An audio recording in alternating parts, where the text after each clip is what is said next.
R1 by R2 equal to 4 by N9। R का value क्या होता है? R0 N1 square by N2 square, N1 square by Z, R0 N2 square by Z equal to 4 by 9। N1 by N2 का value क्या हो गया इससे? N1 by N2 becomes equal to 2 by 3। यही है ना? तो फ्रीक्वेंसी ऑफ रिवॉल्यूशन, फ्रीक्वेंसी क्या था? V by 2 pi R. Time period क्या था? 2 पाई आर बाई बी। ये V कितना आया था? V naught Z by N, और 2 पाई कितना था ये? R naught N square by Z, ऐसे था ना? ये आ गया V naught by 2 pi R naught into Z square by N Q. यही होगा ना फ्रीक्वेंसी? तो जब हम लोग F1 बाई F2 निकालना चाहेंगे तो क्या होगा? Frequency F1 by F2 inversely related to N cube है ना? ये आ जाएगा N2 cube by N1 cube, ऐसे आएगा ना? N2 cube by N1 cube, और N2 बाई N1 मालूम है तुम्हें 3/2, तो 3/2 का क्यूब। ये हुआ क्वेश्चन नंबर 8। अब बताओ, इसमें डाउट है?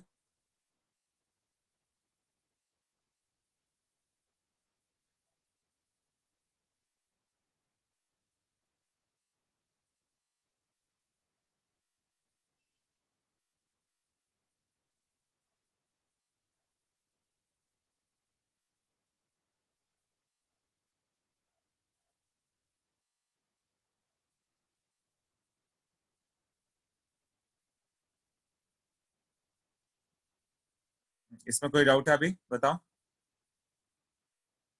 तो ये आ जाएगा 27/8। अदरवाइज और मीत दोनों का डाउट था, सोच लो। ओके, क्लियर हो गया ना? कोई वेटिंग रूम में है? वेट। हर्ष।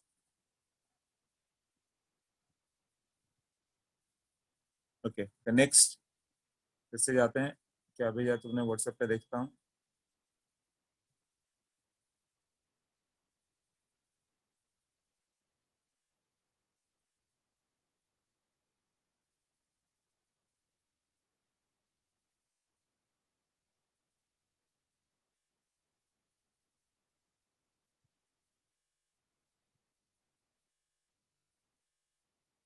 हाँ, एक था ये, what should be the uncertainty in position if uncertainty in momentum is given. ये what should be the uncertainty in position, delta x क्या होगा यदि डेल्टा पी गिवन है? तो वो तो डायरेक्ट फॉर्मूला है, delta x into delta p equal to H/4 pi. ये क्वेश्चन नंबर 9 है। अच्छा, 9 किसी ने पूछा था? ये वाला क्वेश्चन ध्रुवेश। हाँ,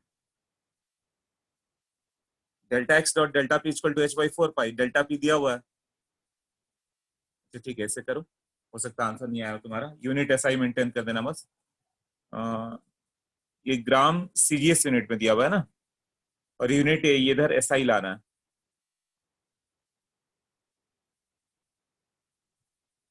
तो एच का यूनिट क्या होगा?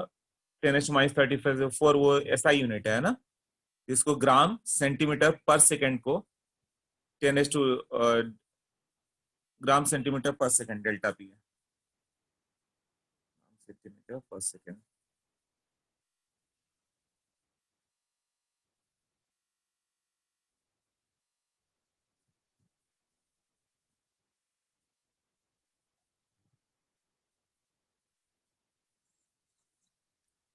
डेल्टा पी 10⁻⁻² क्वेश्चन नंबर 9 है, ध्रुव का है ना? ग्राम सेंटीमीटर पर सेकंड किया था, तब क्या हो जाएगा अभी? इसका एसआई यूनिट में बता दो, फिर डेल्टा एक्स निकाल दो।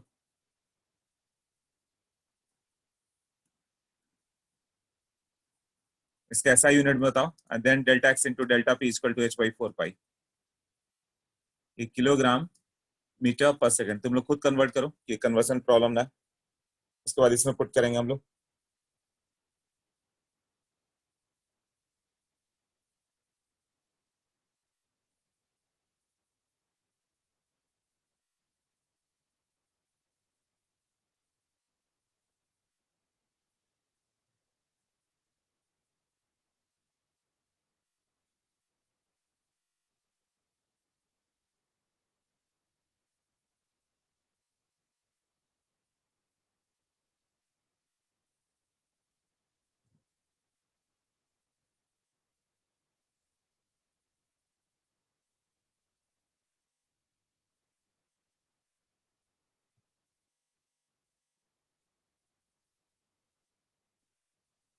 हो गया।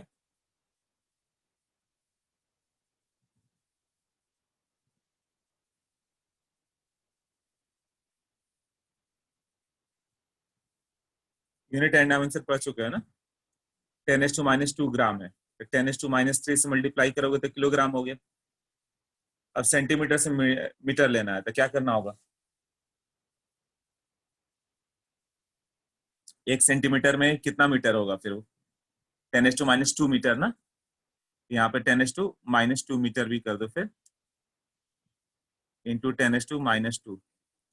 तब ये सेंटीमीटर से मीटर में आ गया। अब पर सेकेंड, अब यहाँ पे पुट कर दो, ये हो गया डेल्टा पी। और एच का वैल्यू अभी कितना पुट करोगे? 6.626 इंटू 10⁻34, ये एसआई यूनिट है। और ये 3.14,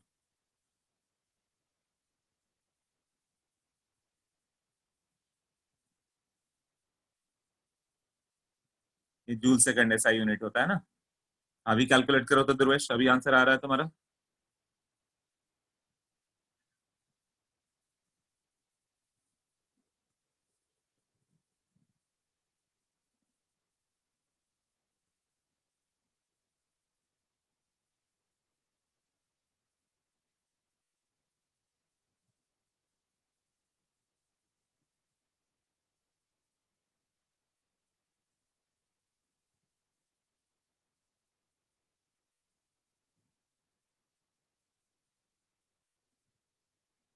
आया आंसर?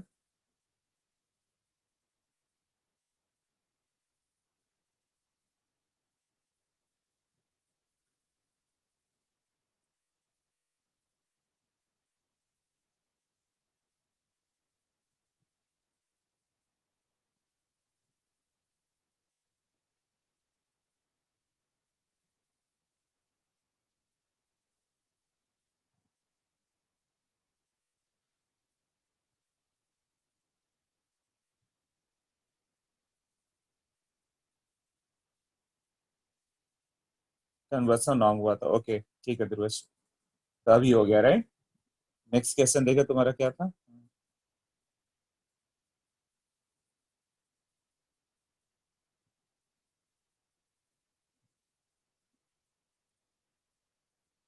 व्हाट्सएप पे जाता हूँ।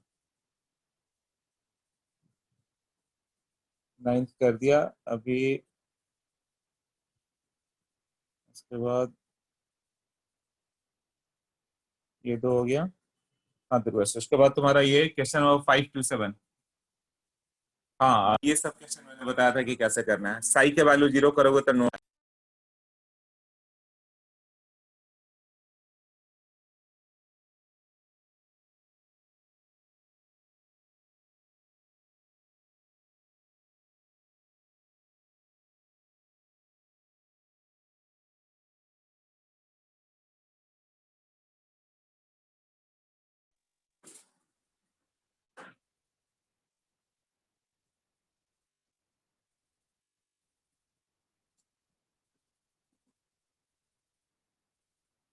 'Okay, comprehension for question number 5 to 7'। एक कंप्रिहेंशन भेजा दुर्वेश ने, सबके पास होगा। According to quantum mechanical model of hydrogen like species, an electron can be represented by a wave function. एक वेव फंक्शन साई का वैल्यू दिया हुआ है, एक बड़ा सा कम्प्लेक्स सा कुछ कुछ दिया रहेगा। सिग्मा का value Z R by A naught है, ए नॉट का वैल्यू दिया हुआ है। अब तुम्हें ये बताना है कि ये नोट्स इसके कितने आएंगे। इसको सॉल्व करो तो 27, साई के वैल्यू 0 करो, सॉल्व करो तो साई के वैल्यू 0 करोगे तो क्या होगा?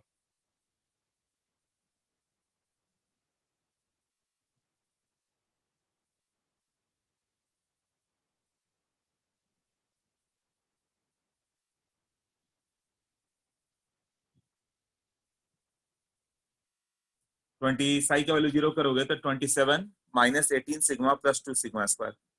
27 - 18 सिग्मा प्लस 2 सिग्मा स्क्वायर, ऐसे ही है ना। 27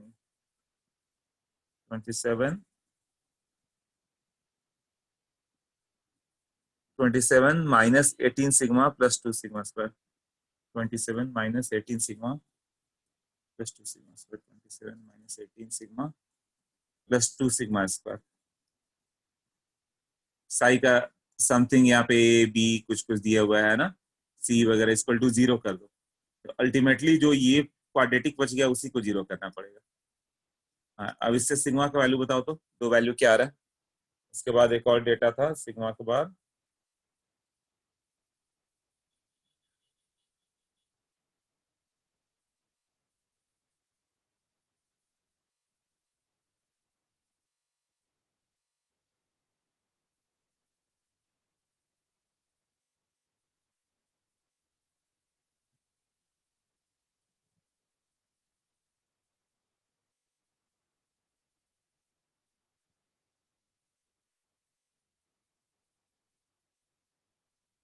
उसके बाद जाओ मैं तो ये क्या दिया हुआ तुम्हारा, सिग्मा का value Z R by A naught, Z R by A naught, sigma equal to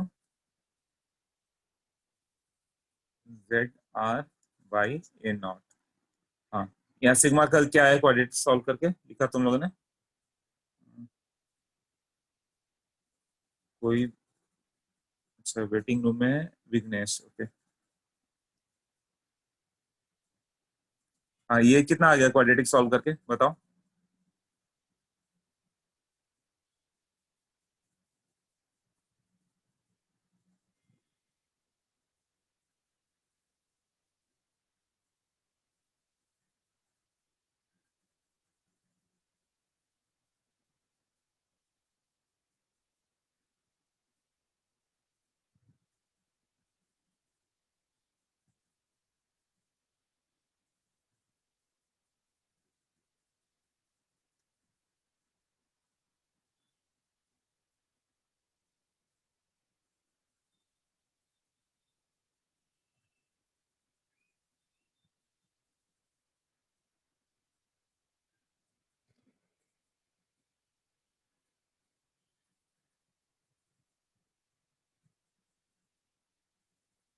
कितना आ गया है वो बताओ।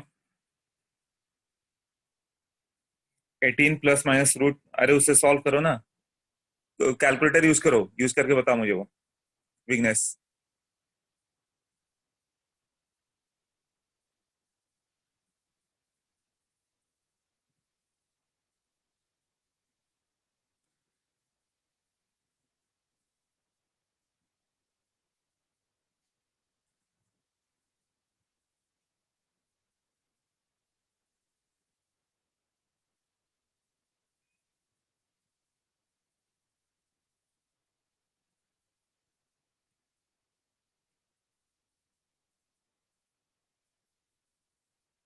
6√3,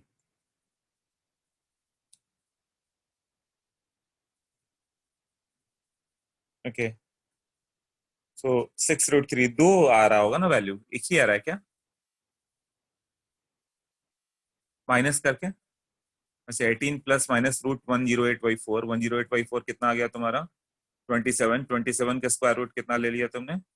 अच्छा हाँ अब आया, आयुष ने कर दिया, ठीक है। 5.1 और 3.88, मतलब 3.88 को 3.9 ले लेते हैं और इसको 5.1 ले लेते हैं, 5.1, आयुष के अकॉर्डिंग 5.1 और 3.9 ये लेके चलते हैं, ठीक है। 5.1, 3.9, 3.9, अब इसको इक्वेट करो 5.1 से।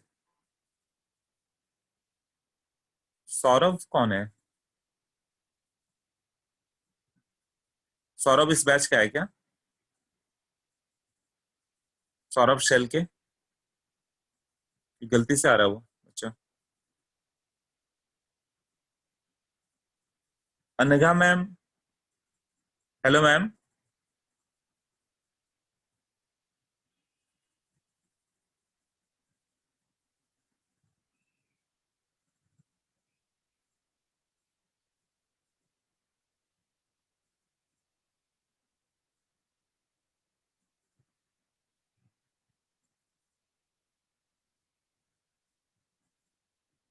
सौरभ इस बैच का है क्या, अनघा मैम सौरभ इस बैच का है।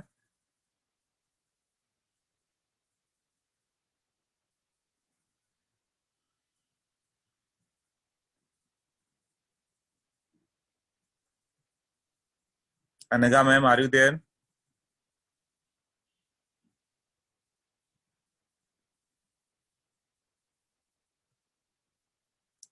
एंड बी ना, अब तो आती है। सौरभ सेल के कोई पहचानता है अपने बैच का है वेटिंग रूम में?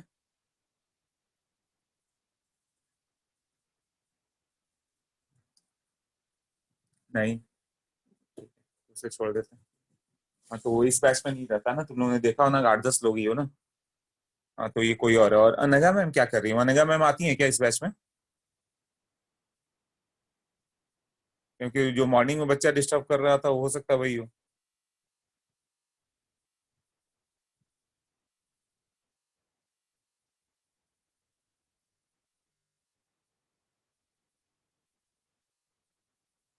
जो पार्टिसिपेंट है सबको पहचानते हो तुम लोग, यही लोग है ना? यशराज चौधरी, विघ्नेश, विघ्नेश राजीवन, प्रद्युम्न, मीत, महेश, दुर्वेश, अचल, आयुष, यश नहीं है, ठीक है।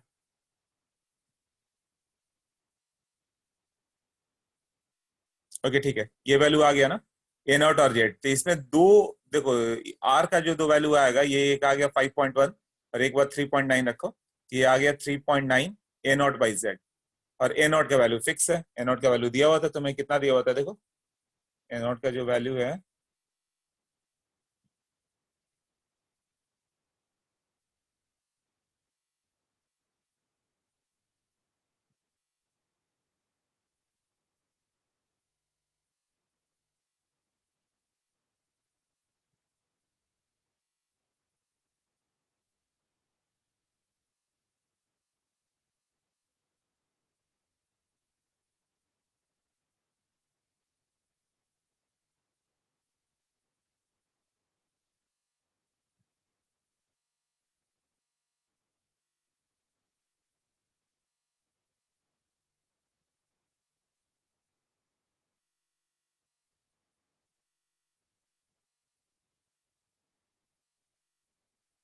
इस वजह से डिस्टर्बेंस।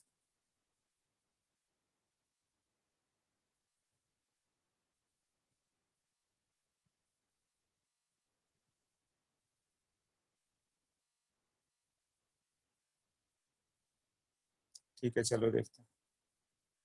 हाँ तो ये जो आएगा इतना वैल्यू आ गया, मुझे उस पे जाना था। ए नॉट का वैल्यू 52.9 पिकोमीटर है, वो वही है 0.529 एंगस्ट्रम, यही है ना? हाँ। तो नंबर ऑफ रेडियल नोड कितना आ गया तुम्हारा? दो रेडियल नोड आ गए ना? तो नंबर ऑफ रेडियल नोड्स 2 हो गया, राइट? तो और एंगुलर नोड कितना होगा इसमें? 2 हो गया, नंबर ऑफ रेडियल नोड्स 2 आ गए ना, आर का दो वैल्यू आ गया, right? Angular node S orbital होगा तो 0, पी ऑर्बिटल होगा तो 1, यही होगा ना?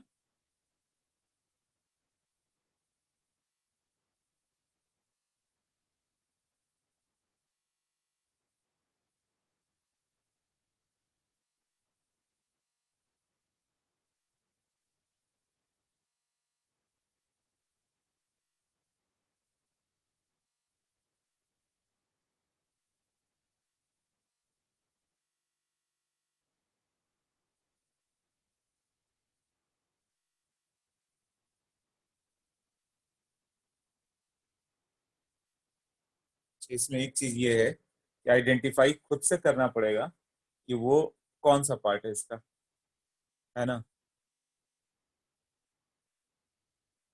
देखो,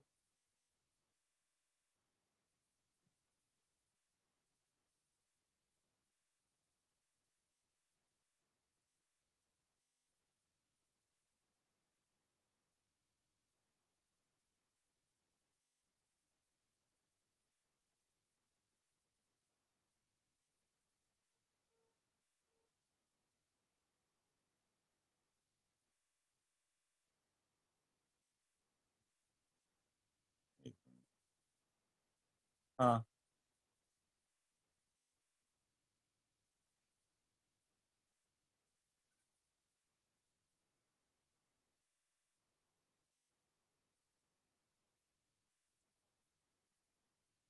उसमें मैंने तुम लोग को एक एटॉमिक स्ट्रक्चर का नोट्स दिया था, उसमें जाओ तो लास्ट पार्ट में एक सबका कुछ पॉइंट दिया हुआ कि एस का क्या होता है, पी का क्या होता है, जेड जेड का क्या होता है। सबसे लास्ट पेज देखो, method for solving equation of Schrodinger equation, सबसे लास्ट पेज पे जाओ। क्या दिया हुआ है? Take highest factor out of the bracket, it represents the angular node L.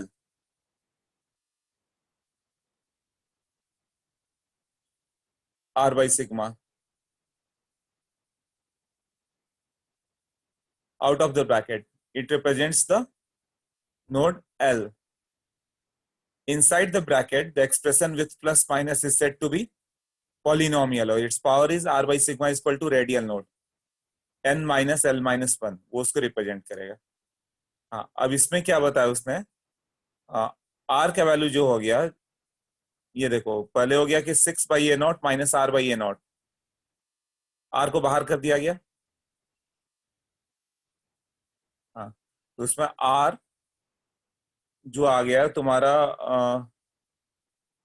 और इधर आ गया 6 रेडियल नोड का n माइनस एल माइनस 1 करते हो, ये आर का फैक्टर आ गया ना। कंपेयर विथ आर का वैल्यू किससे कंपेयर करोगे? K into R into this part है ना। एल का वैल्यू यहां से कितना हो गया? n माइनस एल माइनस 1 है, तो वो पावर जो हो गया आर का पावर 1 है, तो n minus L minus 1 equal to 1 कर दो, उससे आ जाएगा। और जब आर आएगा तो इसके लिए तुम्हें थोड़ा और ऊपर जाना पड़ेगा कि इसको कैसे कंपेयर करते हैं, तो कुछ इक्वेशंस दिए हुए थे, ऊपर के पेज पे चले जाओ, देखो।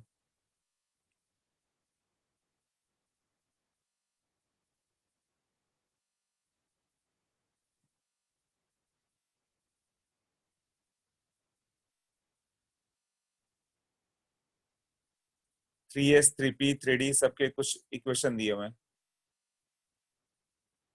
कहाँ पे? Angular and radial part of hydrogen atom wave function, ये आईटी के सिलेबस से बाहर है, फिर भी इस चीज को कर लेते हैं हम लोग, ठीक है। देखो, फॉर एस ऑर्बिटल क्या दिया हुआ है? 1/4 पाई का स्क्वायर रूट, यही दिया हुआ है ना। For P orbital P X P Y P Z पे जाओगे तो साइन का फंक्शन होगा। P X P Y P Z कैसा था? जीरो से स्टार्ट हुआ था, साइन और कॉस का फंक्शन आया था ना।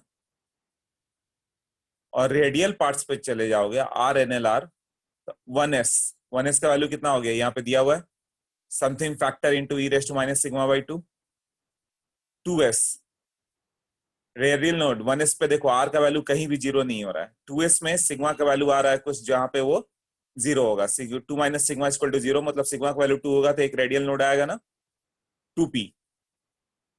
2p में एक सिग्मा का वैल्यू बाहर आएगा, कॉमन फैक्टर यही है ना। 2p में कोई रेडियल नोड नहीं है, आर से कोई रिलेशन ही नहीं बैठेगा। नेक्स्ट में देखो 3s,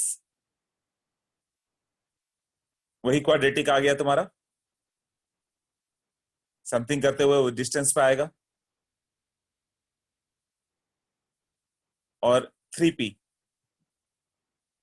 3p का वैल्यू देखो 1/9√6 z/a0 का 3/2, 4 minus sigma into sigma E raise to minus 2, ऐसे दिया हुआ है ना। तो उसमें सिग्मा वाला फैक्टर बाहर आ रहा है, एक कॉमन फैक्टर बाहर आ रहा है 3p में, और 3s रहता है तो सिग्मा का फैक्टर वहां पे बाहर नहीं आता। और 3d, तो इसमें 3d में क्या हो गया? सिग्मा स्क्वायर आ गया ना।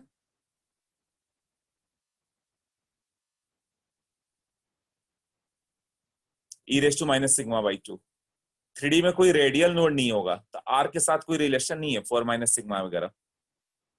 3p में क्या है? 4 माइनस सिग्मा इंटू सिग्मा, उसका पावर देखो, पावर 1 है तो रेडियल नोड है 1, यहाँ सिग्मा स्क्वायर हो गया। वो एल का वैल्यू मान लो, सिग्मा का वैल्यू 1 मतलब एल का वैल्यू है वो। 3s में सिग्मा का पावर 0 है तो एल का वैल्यू 0 हो गया, मतलब वो 3s में दिख रहा है ना 6 minus 6 sigma plus sigma square, जो हैंड रिटन नोट्स भेजा था मैंने। हाँ, तो से वो जो पावर आता है वो उसको एल का वैल्यू मानोगे। यदि सिग्मा बाहर आ गया मतलब एल का वैल्यू 1 है, 3p है। सिग्मा स्क्वायर बाहर आ गया मतलब वो 3d आ गया, वो d आएगा, यही होगा ना। और सिग्मा का कुछ वैल्यू दिया हुआ है, इससे सॉल्व करते हो। अब बताओ, इस पार्ट पे चले हम लोग तो क्या हो जाएगा?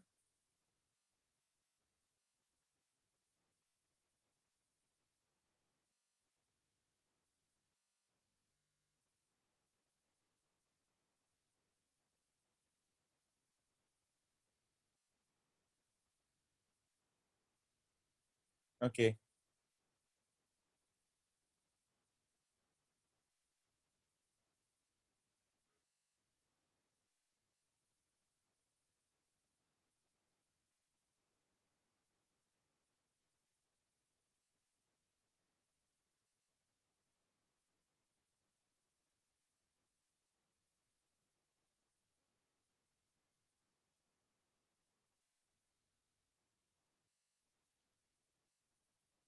हाँ, तो अभी इसमें बताओ क्या सिग्मा का कोई फैक्टर बाहर है क्या?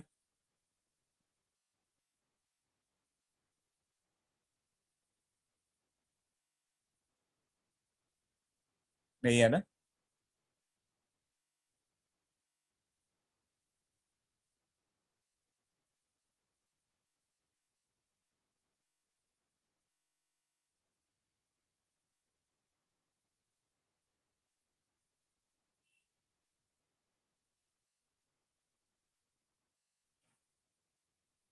इसमें मतलब यदि सिग्मा यहाँ पर रहता बाहर की ओर, ये थोड़ा सा अच्छा वाला क्वेश्चन पड़ गया, यहाँ पे सिग्मा रह जाता तो इसका पावर 1 रहता, तो ये एल का वैल्यू है।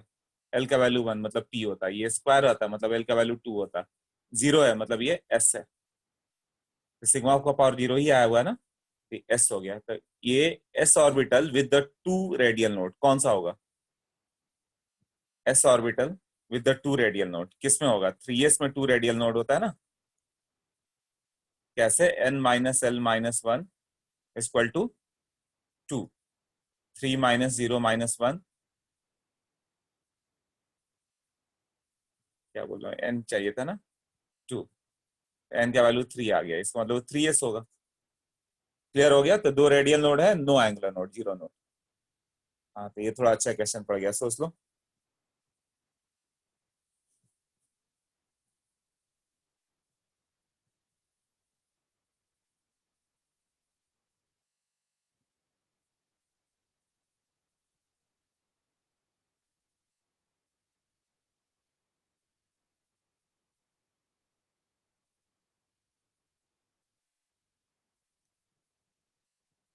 बताओ अभी। ध्रुवेश हो गया राइट? हाँ, ठीक है ना, ये थोड़ा सा कॉम्प्लेक्स वाला पार्ट था। मतलब यही वैल्यू यदि sigma into two minus sigma equal to zero है, तो ये कौन सा होगा, नोट बता सकते हो? ये कौन सा होगा? 3s 3p 3d क्या है?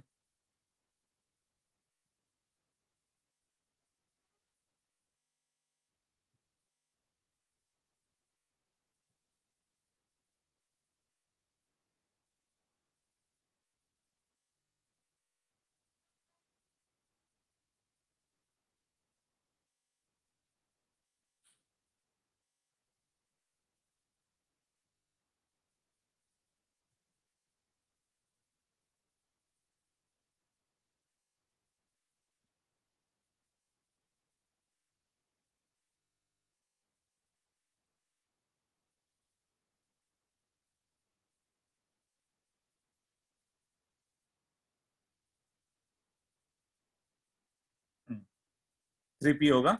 यस। ये रिप्रेजेंट करेगा रेडियल नोड। रेडियल नोड कितना है, वन ना, और ये पावर वन हो गया, ये रिप्रेजेंट करेगा एल को, एल का वैल्यू वन हो गया। एल का वैल्यू वन मतलब कौन सा हो गया, पी। और पी में किसमें एक रेडियल नोड होता है, टू पी में नो रेडियल नोड, ये पी हो गया। टू पी में नो रेडियल नोड, तो ये थ्री पी होगा ना। अब ये वाले क्वेश्चन हो जाएंगे तुमसे। क्लियर हो गया? ओके। हाँ, नेक्स्ट बताओ।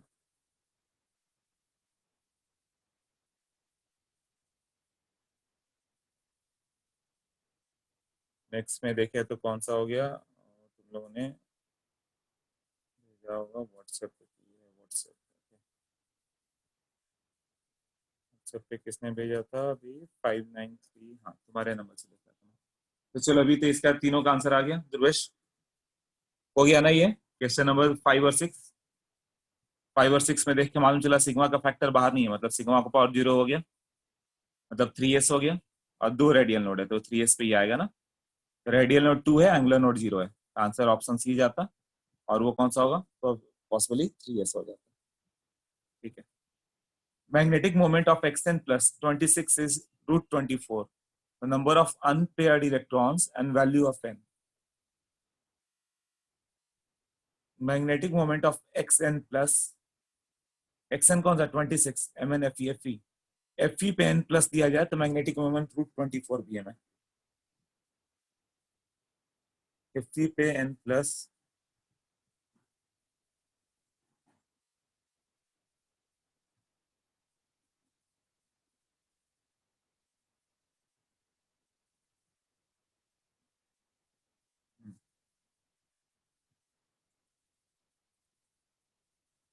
n का वैल्यू क्या होगा, है ना, ये 26 होता है, 4s2 3d6 ऐसे होता है ना आयरन का।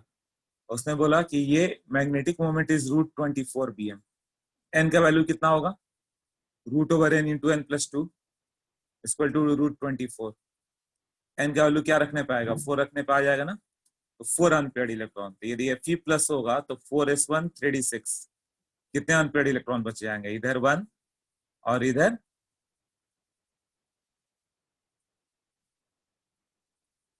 4, तो 5 होगा ना। Fe2 प्लस रहता तो 4s0 3d6 यही होता ना, ये हो गया 4s0, इसमें तो कुछ भी नहीं रहता, 3d में रहता। तो n का वैल्यू कितना होगा इसमें, 4, n का वैल्यू 4 होता ना। और Fe3 प्लस रहता तो 4s0 3d5, 3d5 कैसे था, सारे सिंगली फील्ड ना, 1 2 3 4 5, तो n का वैल्यू 5। और Fe4 प्लस जो जल्दी मिलता नहीं है, बट ये भी एक फिजिबल रीजन होगा, है ना, इसका भी वैल्यू n का वैल्यू 4 होगा, राइट। n का वैल्यू 4 कब कब आया वो देखना हम लोग को, देखो कब कब आ रहा है।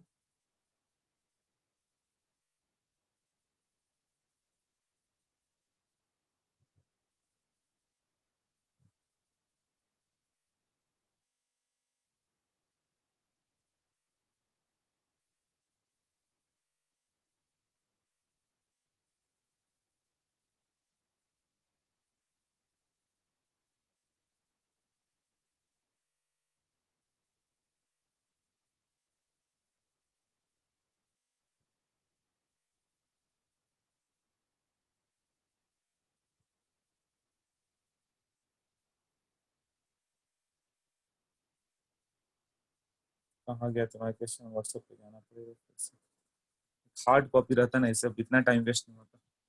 क्या दिया हुआ है, hence total number of unpaired electron, n का वैल्यू तो 4 हो जाएगा, एन वैल्यू ऑफ n, तो 4 आ गया तो ऑप्शन पे ए ही है, अनपेयर्ड इलेक्ट्रॉन तो 4 ही होना था, रूट 24 bm दिया हुआ था, तो फिर आगे चेक ही नहीं करना था, बट n का वैल्यू पूछ दिया था, 2 करने पे आ जा रहा है ना, 4,2 क्लियर हो गया, 4,2 से काम हो जाएगा।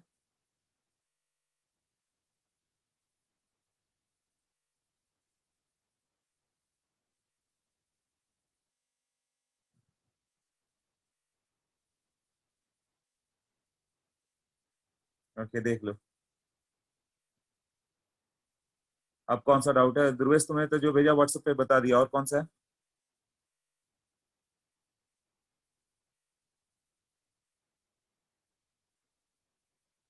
एक और है, ओके।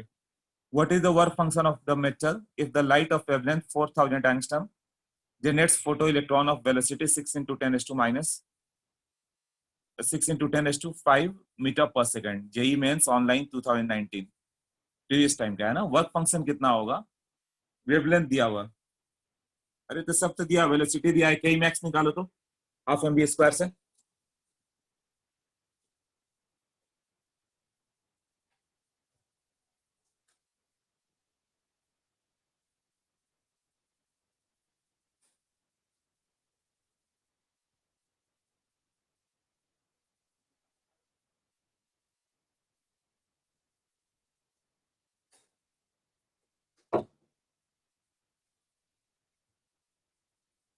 हाँ ओके, तो क्या करेंगे इसमें, वर्क फंक्शन चाहिए, वेवलेंथ दिया हुआ है और काइनेटिक वेलोसिटी ऑफ ये दिया हुआ है फोटो इलेक्ट्रॉन 6 इंटू 10⁵, तो v दिया हुआ था, काइनेटिक एनर्जी निकालो half M B square, H C by lambda मालूम है, फाई निकाल दो। इसमें क्या प्रॉब्लम आ रहा है दुर्वेश, बताओ।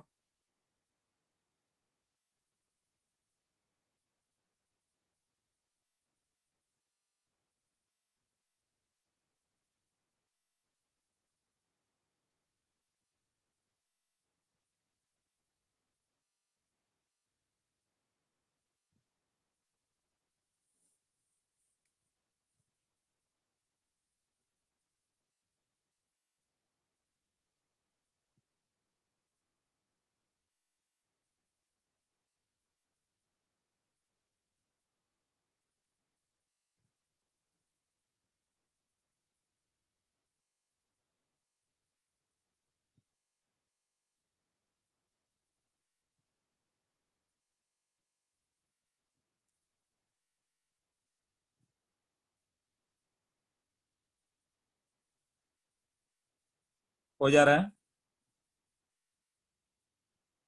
हाफ एम बी स्क्वायर निकालो, एच सी बाई लैमडा निकालो, और फाइव का value H C by lambda minus half M B square, यही होगा ना।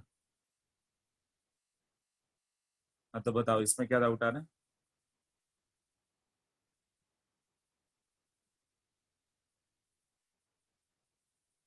सिली मिस्टेक्स हुआ था, ठीक है। ऑल द सम में सिली मिस्टेक्स था। नहीं, एक क्वेश्चन तो अच्छा था तुम्हारा जो तुमने पूछा था। Vignesh, I set the PDF of the module in the WhatsApp. Vignesh, देखता हूँ तुमने क्वेश्चन भेजा है ना, एक्सरसाइज 2 18 19, एक्सरसाइज 2 18 और 19।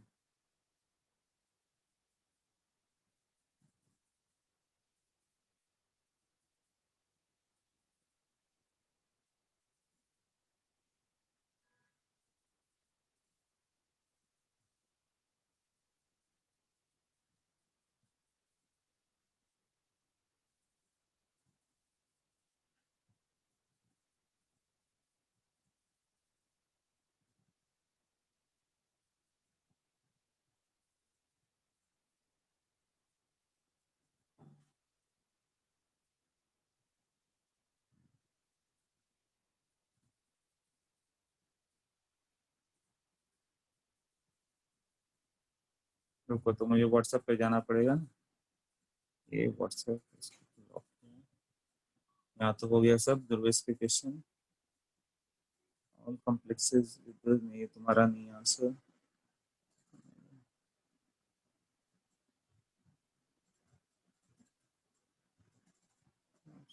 कौन सा विघ्नेश, साई भेजो फिर से, नहीं दिख रहा। हाँ, अच्छा तूने यूनिट 1 कैसे भेज दिया, ये हार्ड कॉपी है? ये हार्ड कॉपी है क्या? ओके, अच्छा, तब तक काम ही हो गया। चलो, हाँ तो फिर अब इसके बाद से थोड़ा इजी कर सकते हैं हम लोग।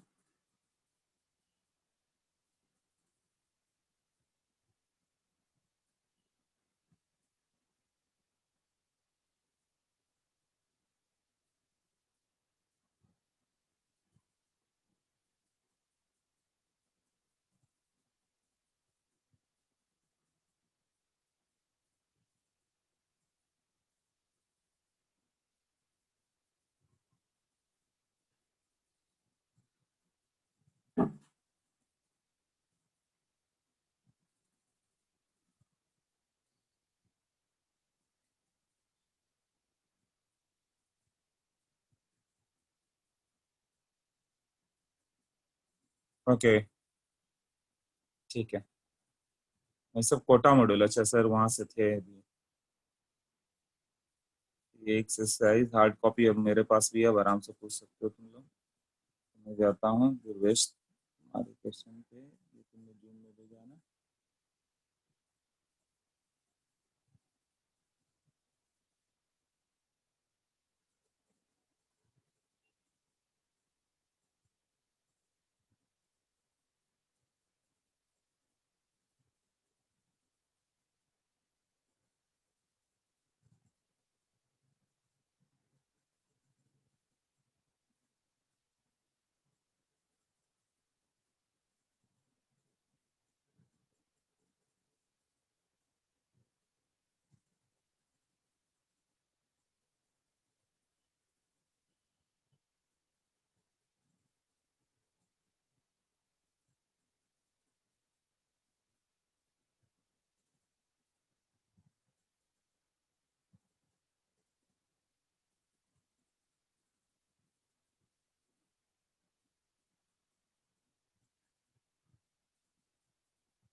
Exercise 2 question number 18 19। एक्सरसाइज 2 पे जाओ। एक्सरसाइज 2 यहाँ पे, एक्सरसाइज 2 क्वेश्चन नंबर 18 और 19। हाँ देखो, कॉम्प्रिहेंशन का क्वेश्चन है। एवरीवन जस्ट गो थ्रू क्या दिया हुआ।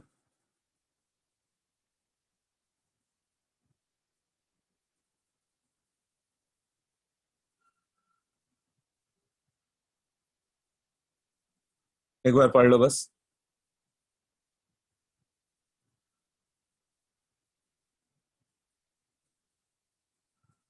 Electron present in a single electron species jump from energy level 3 to 1.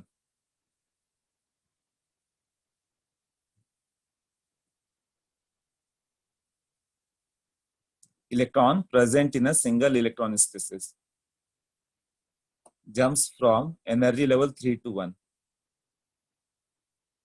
Emitted photon when passed through a sample containing a excited helium gas causes further excitation to the some energy level.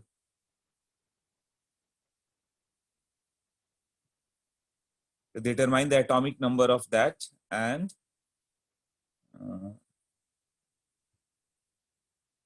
3 to 1, तो 1 by lambda जो होगा वही lambda उधर भेजेंगे।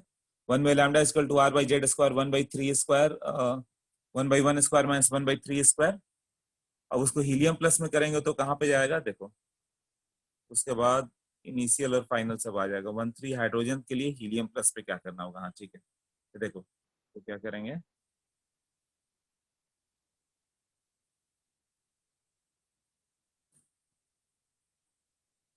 हाँ तो जो 1 by lambda है हाइड्रोजन का कितना होगा, वार Z square 1 1 by n1 square minus 1 by n2 square, यही है ना। तो ये 1 और 3 है और उसी वेवलेंथ को दूसरे में पुट किया गया है ना। तो यहाँ 1 बाई लैम्डा का वैल्यू जो होगा आर हाइड्रोजन के लिए ये 1 स्क्वायर माइनस 3 स्क्वायर से किया गया और हीलियम में भी वही वेवलेंथ डाला गया जो फोटोन बाहर आ गया, तो उसका 2 स्क्वायर बाई ये क्या होना चाहिए, ये 1 by n1 square minus 1 by n2 square. ये दोनों का पॉसिबल वैल्यू तुम बता सकते हो, ये दोनों को इक्वेट कर दो तो कितना आ जाएगा, R 1 square 1 by 1 square minus 1 by 3 square equal to R 2 square 1 by n1 square minus 1 by n2 square, यही होगा ना। अब ये 2 स्क्वायर को इधर ले लो तो ये कितना हो जाएगा, 1 बाई 2 का whole square minus 1 by 3 into 2 6 का whole square equal to 1 by n1 square minus 1 by n2 square, यही होगा ना। n1 का वैल्यू कॉरस्पॉन्डिंग टू 2 और n2 का कॉरस्पॉन्डिंगली 6 लिख सकते हो, इक्वेट कर सकते हैं ना ये। हाँ बताओ ऐसा कर सकते हैं क्या। एक्सरसाइज 2 क्वेश्चन नंबर 17 18 19, अब इसी से रिलेटेड सब होगा। 17 और 18 19 जो भी है ये इससे सब आ जाएगा ना।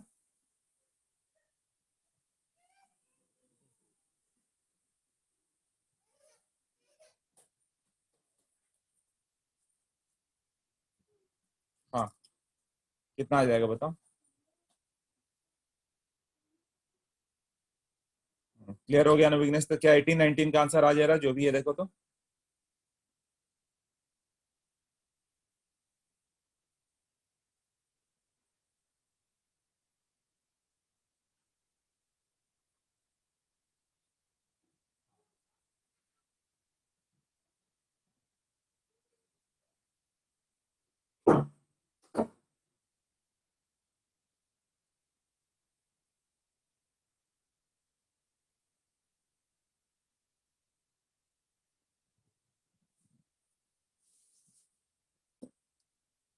ओके तो इसके बाद कौन सा होगा, एक्सरसाइज 3 में 12 एंड 14। Exercise 3 12 and 14।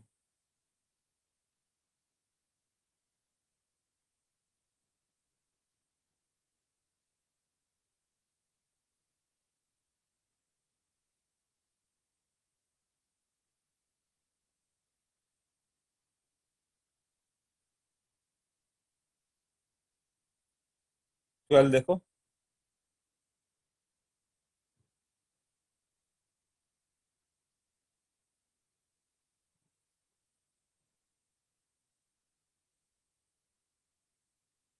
क्या क्या दिया हुआ है कॉलम। अच्छा ये तो बस साई और आर का कर्व है ना। तो साई के साथ ये तो साई इंफिनिटी से स्टार्ट हो रहा था, एस होगा। ए का वैल्यू क्या हो जाएगा, फिर वो एस पे चला जाएगा। तो एक ही ऑप्शन है ना, पी दिखेगा 12 का ए में देखोगे तो मैट्रिक्स मैच में। बी में जाओगे तो 3 रेडियल नोड है, 3 रेडियल नोड है ना। तो 3 रेडियल नोड किस किस में होता है ये बताओ, किस एस में 3 रेडियल नोड होंगे।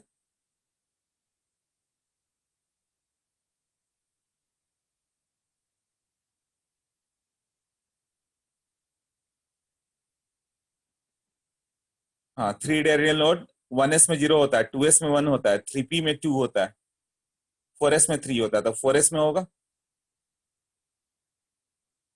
p में किस में होगा, 5p में होगा, 2p में 0, 3p में 1, 4p में 2, 5p में 3, 6d में होगा।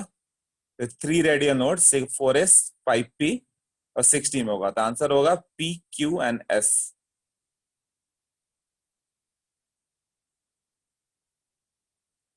ये क्लियर हुआ। और सी में दिया हुआ कि साई का value independent of theta and phi है, मतलब एंगुलर नोड है ही नहीं। तो किसमें एंगुलर नोड नहीं होता है, एस में नहीं होता है ना। इसका आंसर पी एन आर होगा, 4s एंड 3s। और एंगुलर नोड किस में होता है, बाकी सब में होता है, P D F G H I सब में होता है। तो उसका आंसर होगा पी एन डी। उसका आंसर क्यू एन एस पे आएगा। हाँ, अब सोच लो।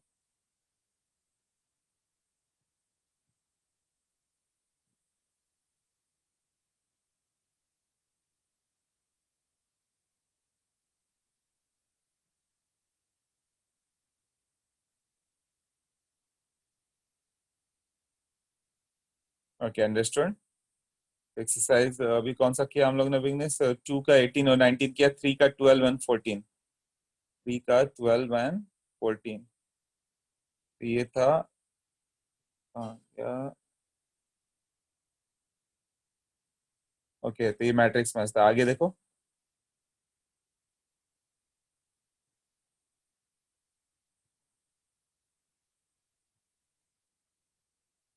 हाँ, मिल गया।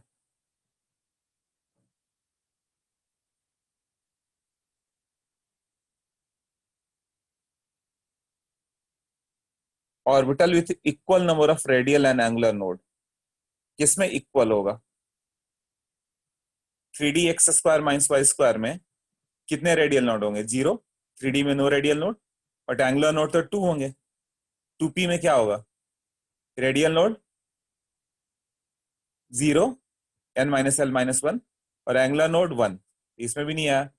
3p में क्या होगा, 3p में एक रेडियल नोड एक एंगुलर नोड, तो यही होगा ना। 5d में क्या होगा, 3d में 0 रेडियल नोड, 4d में 1, 5d में 1, 5d में 2, तो 5d में 2 radial node and 2 angular node, इसका आर और एस होगा। ये क्लियर हुआ कि इसका आर एस आएगा। तो बाकी दो का तो अब आ जाना चाहिए।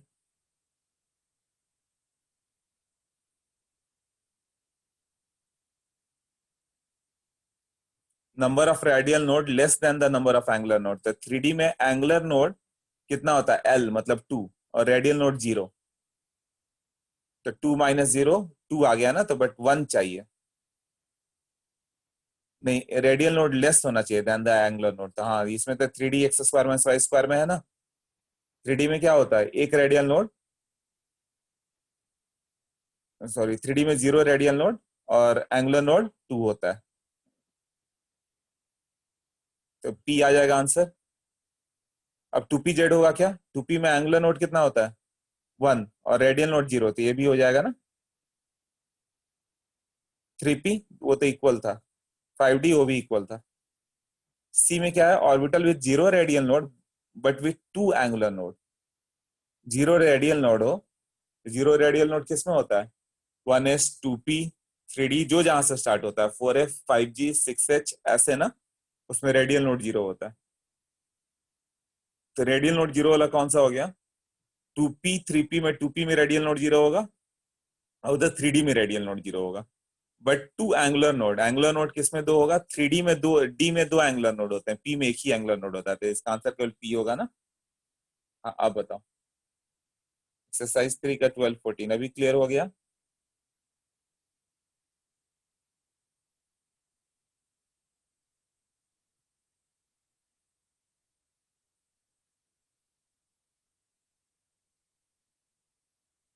हाँ बताओ।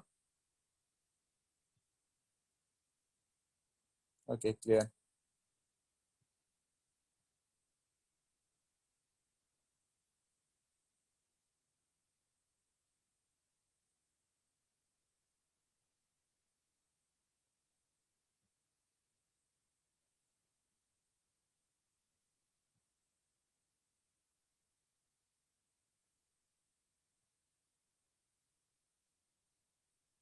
ये तो हो गया, एक्सरसाइज 3 हो गया। वीकनेस और कौन सा बोला? 4A का 23 तुमने बोला। 4A का 23 देखो तो, exercise 4A, question number 23। I think ये तो अच्छे से बताया था, ये तो तुरंत हो जाना चाहिए। बताओ।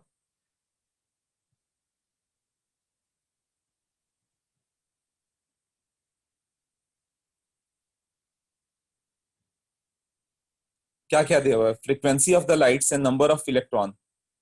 फ्रीक्वेंसी ऑफ लाइट बढ़ाओगे तो क्या नंबर ऑफ फोटो इलेक्ट्रॉन बढ़ेगा? नहीं, इंटेंसिटी से बढ़ता है, याद है ना? इंटेंसिटी बढ़ाओगे तो फोटो इलेक्ट्रॉन्स ज्यादा भेज दिया, फोटॉन्स ज्यादा भेज दिया। जितने फोटोन गए उतने इलेक्ट्रॉन को निकाल के लाते हैं, तो इंटेंसिटी बढ़ाने से नंबर ऑफ फोटो इलेक्ट्रॉन निकलते हैं। तो फर्स्ट तो रॉन्ग होगा।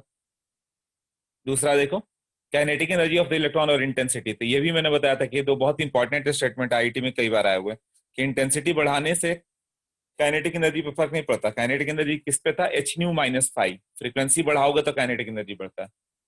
इंटेंसिटी जितना भी बढ़ा लो, वेवलेंथ सेम है तो काइनेटिक एनर्जी रिमेन्स सेम। तो टू भी रॉन्ग हो रहा है। नहीं, टू तो राइट है। Kinetic energy of the photo electron क्या होगा? वो भी राइट है। और ये क्या हो गया? तो पहला वाला चला जाएगा ना। पहले में क्या था? Frequency of the does not represent है पहले, तो ये देखना पड़ेगा। Relation between the incident light and the electron ejected from the metal surface. हाँ, तो फ्रीक्वेंसी ऑफ द लाइट बढ़ाओगे तो नंबर ऑफ इलेक्ट्रॉन्स पे कोई फर्क नहीं पड़ता। यही है ना, कांस्टेंट रहेगा। हाँ, तो वो तो वही है। फ्रीक्वेंसी बढ़ाने से काइनेटिक एनर्जी बढ़ता है, तो फर्स्ट भी करेक्ट है, सेकंड भी करेक्ट है। थर्ड में क्या होगा? काइनेटिक एनर्जी, हाँ, फ्रीक्वेंसी बढ़ाओगे तो बढ़ जाता है, और एनर्जी ऑफ द लाइट भी बढ़ाओगे तो भी बढ़ जाता है। बट जो पहला जो दिया ना थर्ड में, कि वो काइनेटिक फ्रीक्वेंसी यहां से नहीं पास करता है, जो फोर्थ टाइप का कर्व वैसा ही थर्ड टाइप का होना चाहिए। तो थर्ड में क्या किया? ओरिजिन से पास किया, वही रॉन्ग हो गया। एक सर्टेन थ्रेशोल्ड फ्रीक्वेंसी होता है जहां से वो इस तरह से क्रॉस करता था। वो कर्व याद दिलाऊं तुम्हें तो कुछ ऐसा था।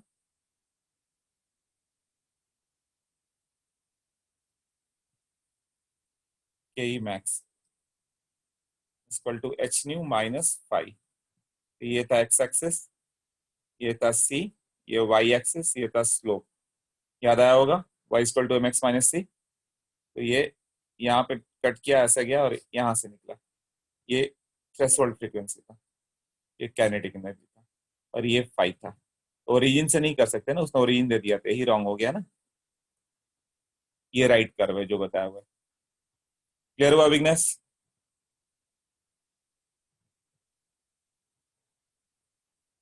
ओके, 4B का 13 एंड 16।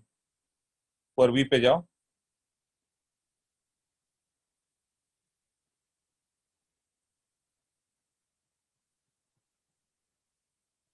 4B का 13 एंड 16 देखो।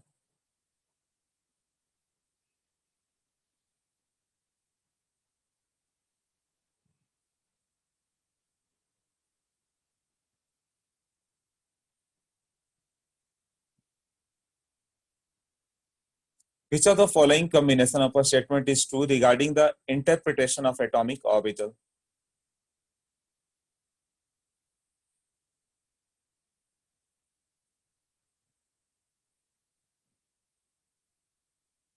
An electron in an orbital of high angular momentum, जिसका एंगुलर मोमेंटम हायर हो। एंगुलर मोमेंटम क्या था? √L × L+1, मतलब L का वैल्यू हायर हो गया तो एंगुलर मोमेंटम,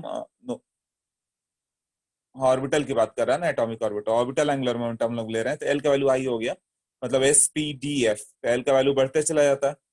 तो stay away from the electron of the orbital of the lower angular momentum. हाँ, तो जिस ऑर्बिटल का एंगुलर मोमेंटम लोअर होगा, जैसे एस का ऑर्बिटल एंगुलर मोमेंटम 0 होता है। पी का √L × L+1 h/2 पाई, तो एल का वैल्यू 1 पुट करो। डी के लिए एल का वैल्यू 2 पुट करो। एस क्लोजर टू न्यूक्लियस होगा, तो ए आंसर होगा।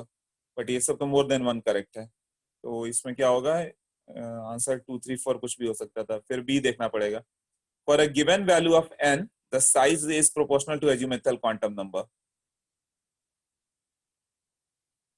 एन का वैल्यू जब दिया रहे तो size, for a given value of principal quantum number, N का वैल्यू मान लो 4 ले लो, तो size of the orbit is inversely proportional to the azimuthal quantum number, नहीं डायरेक्टली प्रोपोर्शनल है। 3s closer to nucleus, 3p का साइज क्या होगा, और बड़ा, 3d और बड़ा, इस तरह से होगा ना, 4s 4p 4d 4f, तो 4f और बड़ा होता जाता है, बाहर की ओर चलता जाता है।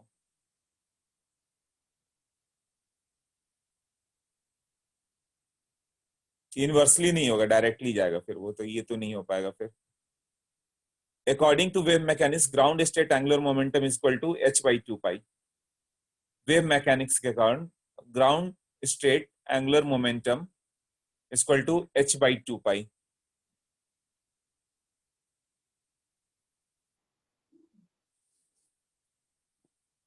ऐसा तो कुछ भी नहीं है, ग्राउंड स्टेट एंगुलर मोमेंटम किसका, जब हम लोग वेव मैकेनिक्स में जाओगे तो root over L into L plus one है।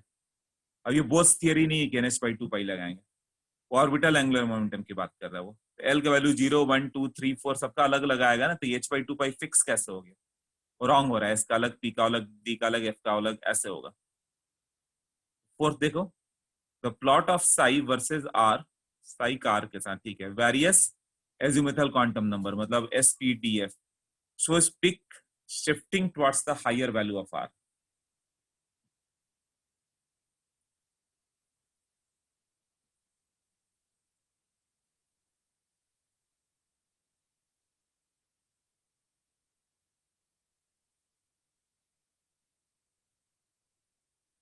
हाँ, यदि are azimuthal quantum number S P D F लेते जाओ तो पिक किधर रहेगा, वो अवे चलते जाता है, 3s closer to nucleus then 3p then 3d, इस तरह से होगा ना। हाँ, तो डी करेक्ट जाएगा, 3s क्लोजर पड़ जाता है, 3p अवे, 3d और अवे, इस तरह से। तो वो हायर वैल्यू ऑफ आर पे दिखाता है कि वो उतना ही दूर रहता है, S close P away D A और अवे। 13 क्लियर हो गया Vignesh.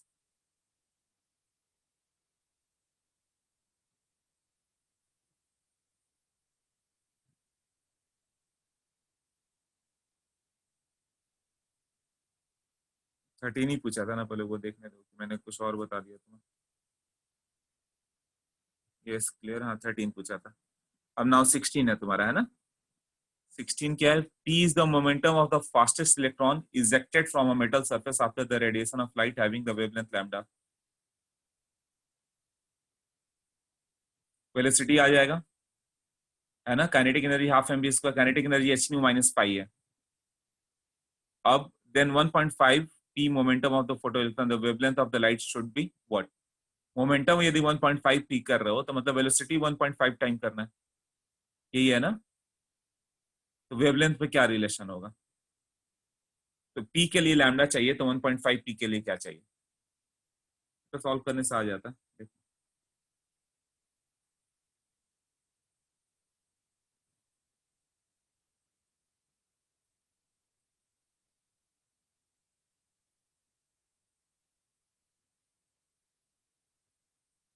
Half M B square, यही है ना।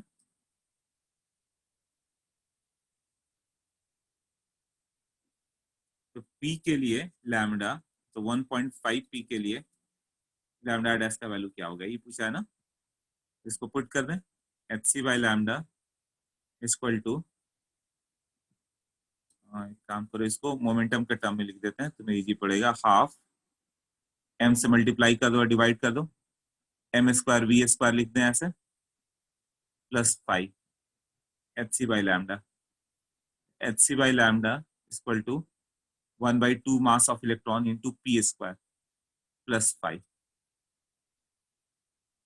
तो h C by lambda dash will be, ये 1.5 पी के लिए कितना लेना पड़ेगा, 1.5 पी 2m प्लस फाइव। ये दो इक्वेशन सॉल्व करना पड़ेगा तुम्हें।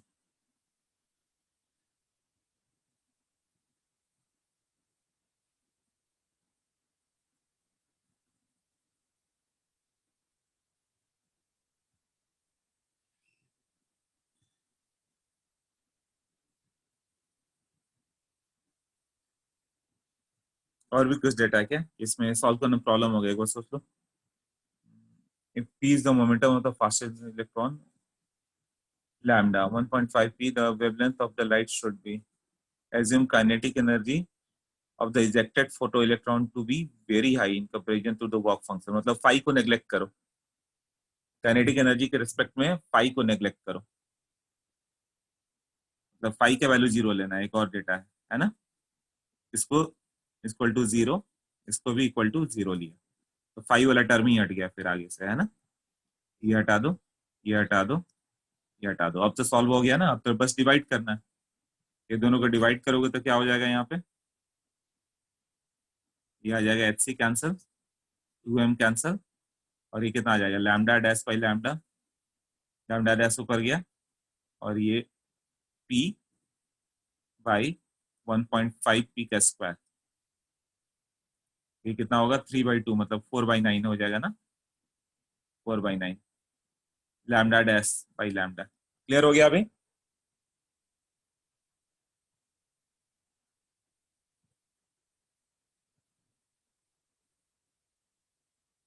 ओके, एक्सरसाइज 5, 10, 11, 12, 13, 14, 15, 16, मतलब 10 to 16 डायरेक्ट। 10, 11, 12, 13, 14, 15, 16, ठीक है। एक्सरसाइज 5 पे जाओ। एक्सरसाइज 5,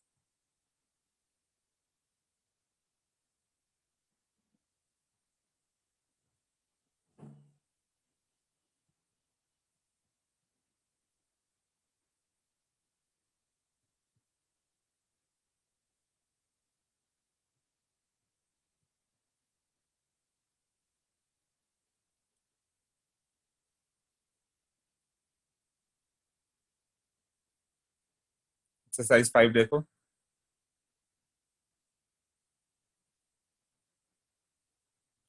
10 से स्टार्ट करना है। क्या दिया है?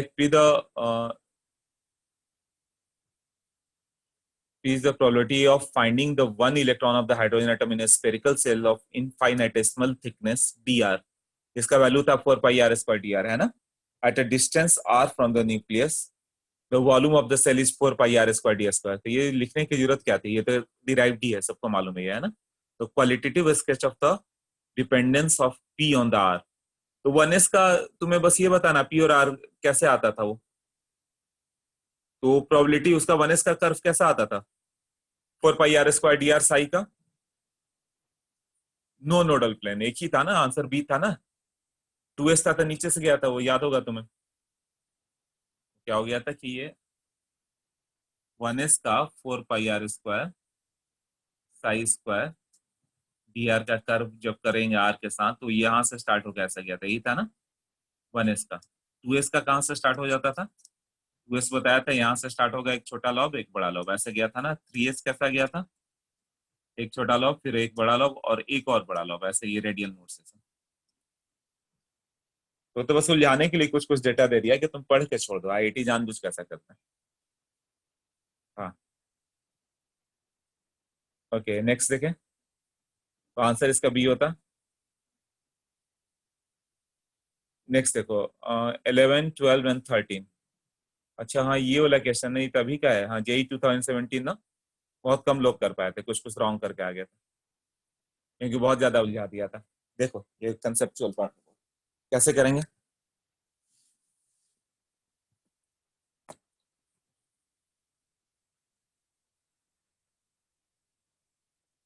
The wave function psi nlm is a mathematical function whose value depends upon the spherical polar coordinates rt r theta phi, ऐसे है ना, of the electron। उसको nlm से करेंगे, where r is the distance from the nucleus, theta is the और psi is the azimuth, इस तरह से दिया हुआ, कुछ कुछ दिया हुआ, ठीक है।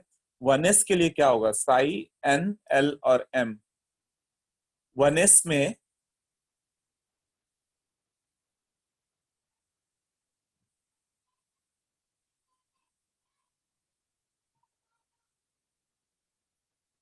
ठीक है, इसको तुम्हें मैच करना बेसिकली, है ना। For the given orbital in column 1, the correct combination of hydrogen like species is what. Hydrogen के लिए क्या क्या करेक्ट होगा, यही है ना।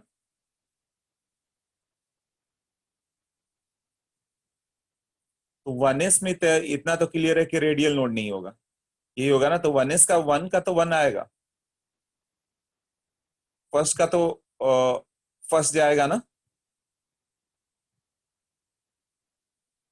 बट यहाँ पे क्या दिया हुआ है, उसके बाद ये P जो होगा वन एस का नहीं होगा, टू एस का हो जाएगा, तो P तो नहीं हो सकता। Probability density at the nucleus is proportional to what. एक एक करके ऑप्शन देखना होगा। 11th के फर्स्ट में जाओ, उसने बोला फोर्थ 3D z² है, उसका फोर्थ ले लो। 3D z² में नोडल प्लेन कौन सा होगा, एक्स वाई होगा क्या?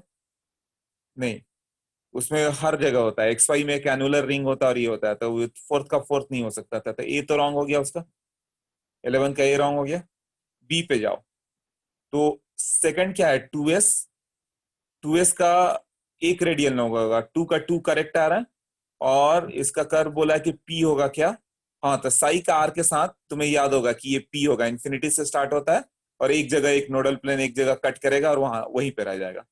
वन एस रहता तो नीचे नहीं आता है, डायरेक्ट वो हाइपरबोला टाइप निकल जाता है। तो ये करेक्ट होगा, 2 2 and P, hydrogen like species के लिए। क्लियर? तो 12 में क्या होगा, तो ये बी इसका तो मिल रहा है। For helium plus ion the only incorrect combination is what. एक कोई इनकरेक्ट हो वो हम लोग को बताना पड़ेगा। पहले में क्या हो गया, ए का टू, टू और क्यू, 2s में वन रेडियल नोड, वो भी ठीक है। और इसका वैल्यू क्या दे रहा है कि वो क्यू हो जाएगा। क्यू क्या हो गया, 1/a0। Probability density at the nucleus क्या होगा,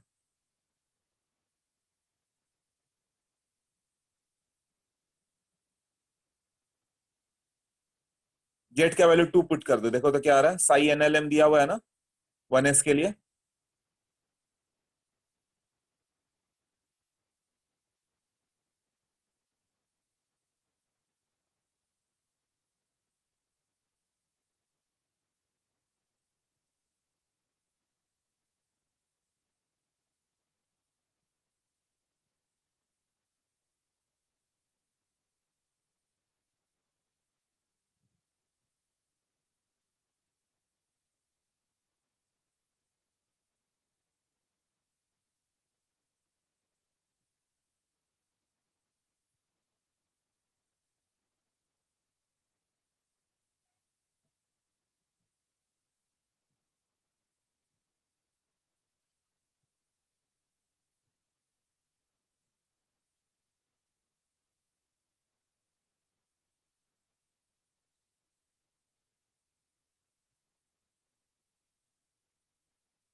साई का वैल्यू प्रोबेबिलिटी डेंसिटी होता है, 4πrs+r² इलेक्ट्रॉन फाइंडिंग प्रोबेबिलिटी होती है ना।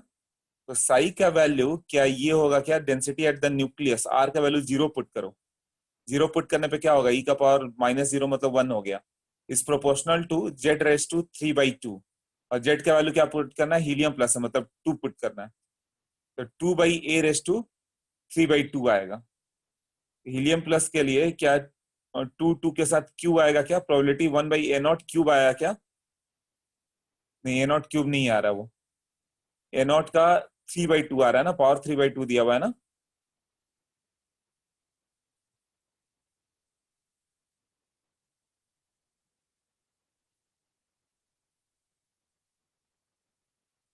आर का वैल्यू जीरो पुट कर दिया गया, तो साई का वैल्यू ये होगा, नहीं साई स्क्वायर, प्रोबेबिलिटी डेंसिटी पूछ रहा है, मैं वेव फंक्शन बोल रहा हूँ, density is related to psi square. Psi square करोगे तो क्या होगा, पूरे का स्क्वायर कर दो, तो जेड का आर का वैल्यू जीरो पुट करो न्यूक्लियस पे, कॉलम टू का फर्स्ट देखो, आर का वैल्यू जीरो पुट कर दो, तो ई का पावर जीरो तो वन हो गया, बट यहाँ 2/a0 का पावर 3/2 हो गया, और उसका स्क्वायर कर दोगे तो 1/a0³ आ गया, तो क्यू करेक्ट जाएगा, तब तो 12 का यही होगा, नहीं तो इनकरेक्ट बताना है। बी का देखो, बी में वन, 1s का वन से ही मैच करेगा, 1 1, 1s ऑर्बिटल ऐसे ही जाएगा।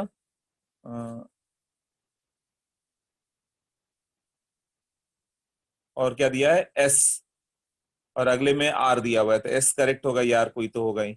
एस क्या है? Energy needed to excite electron n equal to 2 से n equal to 4 is 27/32 times energy needed to excite electron. यहाँ पे बोस थियरी अप्लाई करो, है ना?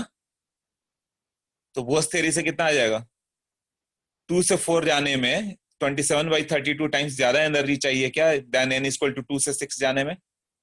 तो 2 से 4 और 2 से 6 में हीलियम प्लस का वो डिफरेंस देखना पड़ेगा तुम्हें। ओके, तो देखो इसमें क्या होगा, एनर्जी 1/λ इक्वल टू व्हाट?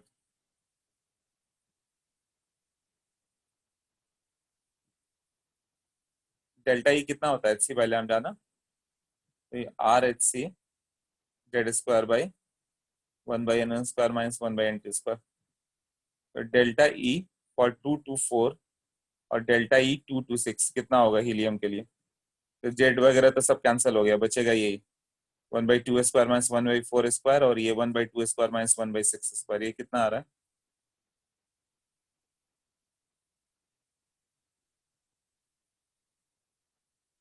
16 4 है ना। ये कितना हो जाएगा? 4 माइनस 1 ना, और ये कितना हो जाएगा?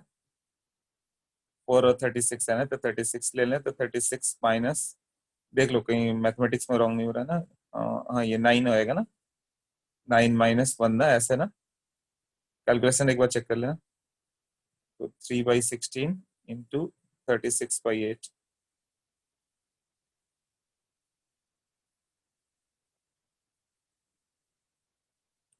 27/32 वही फैक्टर था ना, 27/32 वाला ही था ना।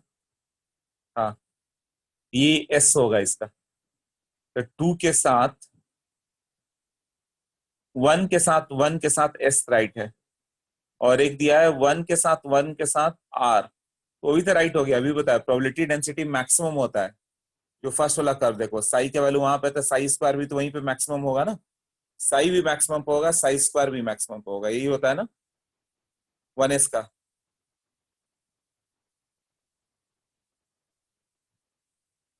ये 1s का साई का कर्व यहाँ से स्टार्ट होता है, ऐसे होता है ना। और प्रोबेबिलिटी डेंसिटी साई स्क्वायर होता है। ये भी मैक्सिमम डेंसिटी एट न्यूक्लियस ही जाएगा ना, तो वो भी करेक्ट ही है ऐसे गया तो, राइट।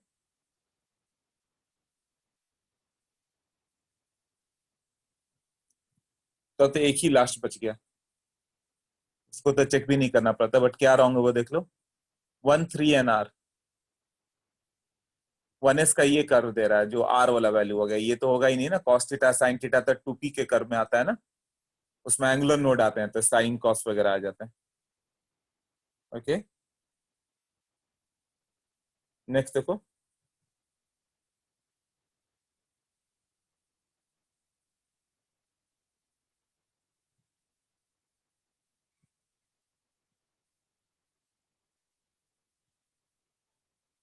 13, तो इसका डी ही रॉन्ग हो गया। For hydrogen atom the only correct combination, hydrogen के लिए तो हीलियम प्लस के लिए हो गया सब। 1 के साथ 4, X Y plane is the nodal plane, 1s में तो नोडल प्लेन होता ही नहीं, पहले ही चला जाएगा वो। 1 के साथ 1 वो तो राइट था, 1 के साथ 1, और पी राइट है क्या? 1 1 p, hydrogen atom the only correct combination 1 1 p ही होगा।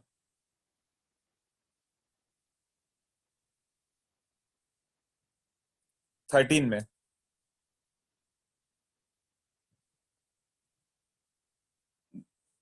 The hydrogen the only correct combination, तो 1 1 p है, तो पहला भी तो वही था। तो हाइड्रोजन लाइक स्पीसीज था, एंड ये हाइड्रोजन है केवल। अच्छा, दोनों में डिफरेंस है, दोनों में थोड़ा सा डिफरेंस है। क्या क्या है? वो हाइड्रोजन लाइक स्पीसीज था, जेड का वैल्यू कुछ भी आ सकता था। और ये प्योर हाइड्रोजन की बात करें तो क्या होगा?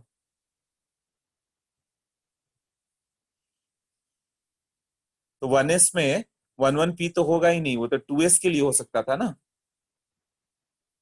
हाँ, 1s ऑर्बिटल में नो नो रेडियल नोड, तो p नहीं हो सकता वो। तो b तो ऐसे ही रॉन्ग था। 2s में क्या होगा? 2s के साथ जाओगे तो प्रोबेबिलिटी डेंसिटी के लिए क्या दिया हुआ है? 2 1 एंड q, 2s ऑर्बिटल 1 से रिप्रेजेंट करेगा क्या, नहीं, 2s में एक रेडियल नोड आएगा, तो r माइनस सिग्मा करके समथिंग आएगा जिससे r का एक वैल्यू आ सके जहां पे रेडियल नोड हो, तो 2s के साथ 1 नहीं हो सकता है, ठीक है। और क्या होगा, 1 1 एन एस, तो 1 के साथ 1 तो ठीक था, 1s का ही था, और s वाला तो कैलकुलेट किया कि जो भी रही है करेक्ट होगा। ये मैंने बता दिया विघ्नेश, बट समझना इसको डिफिकल्ट है,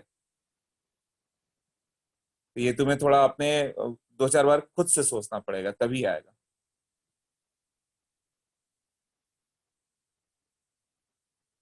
ओके, अब तो 3 ही बचा ना। देखो, ground state of hydrogen atom is -14 question is -13.6. Consider an electron state psi of He plus whose energy azimuthal quantum number, magnetic quantum number given है, तो which of the following statement is true for the psi? तो इतना सारा data दिया हुआ, तो होना चाहिए था, फिर भी नहीं हुआ तुमसे, तो कुछ तो होगा ही, देखते हैं।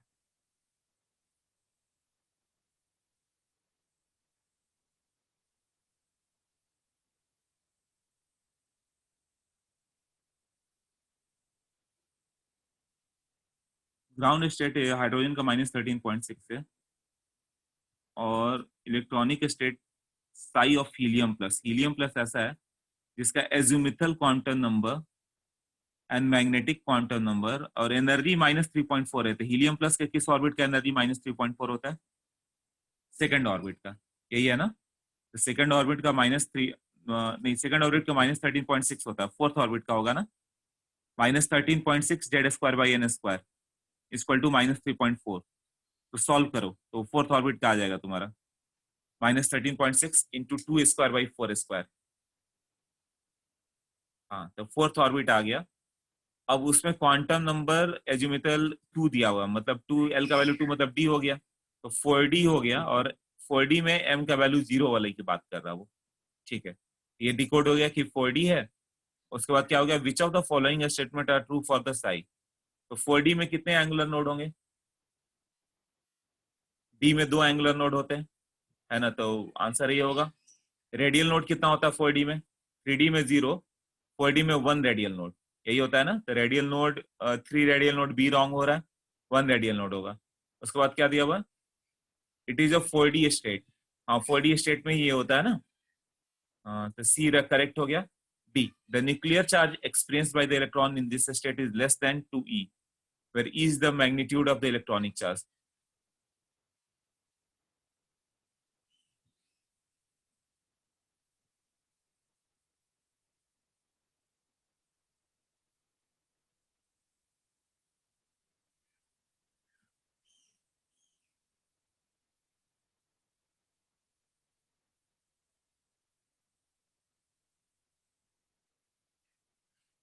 नहीं, लेस देन 2e कैसे होगा, कम से कम 2 इलेक्ट्रॉन का तो चार्ज उस पर लगेगा ही, इफेक्टिव इफेक्टिव न्यूक्लियर नंबर लोगे, इफेक्टिव एटॉमिक नंबर, तो 2 ही आएगा।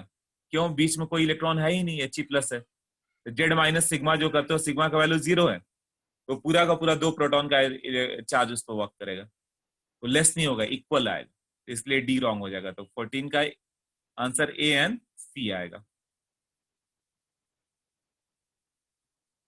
क्लियर हुआ।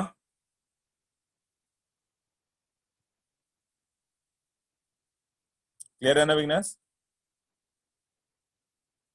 हाँ, इसमें अच्छे क्वेश्चन थे आश्चर्य, उस बैच में किसी ने पूछे नहीं थे मुझसे ये सब।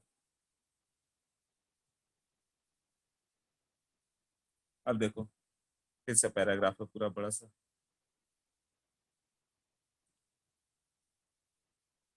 अच्छा, वो तो डायरेक्ट बताना है। Radius of the nth orbit क्या होता है, R0 n² / z, it is proportional to n², तो फर्स्ट किससे मैच करेगा, n² से, n² किस में है, t में है, तो फर्स्ट का t से मैच कर देना। Angular momentum of the electron mvr nh/2π direct n से होता है ना, तो उसका 2 को s से मैच कर दो, यही है ना। Kinetic energy of the nth orbit, kinetic energy क्या होता है, 13.6 Z² / n², तो 1/n² मतलब n⁻², तो थर्ड का p हो जाएगा। पोटेंशियल एनर्जी, पोटेंशियल एनर्जी कितना होता है, वही उसका काइनेटिक का डबल हो जाता है ना।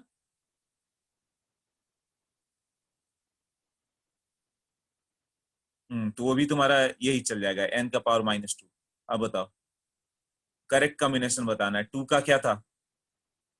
अब देख लो, आई थिंक हो गया होगा। सब लिस्ट मैच कर रहा है ना, कौन किससे मैच किया बता दिया, अब कॉम्बिनेशन देख लो सब। क्लियर हो गया भाई?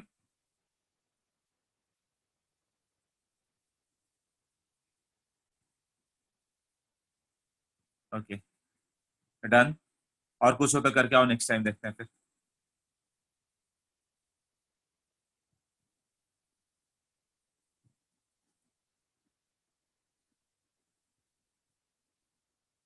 ओके।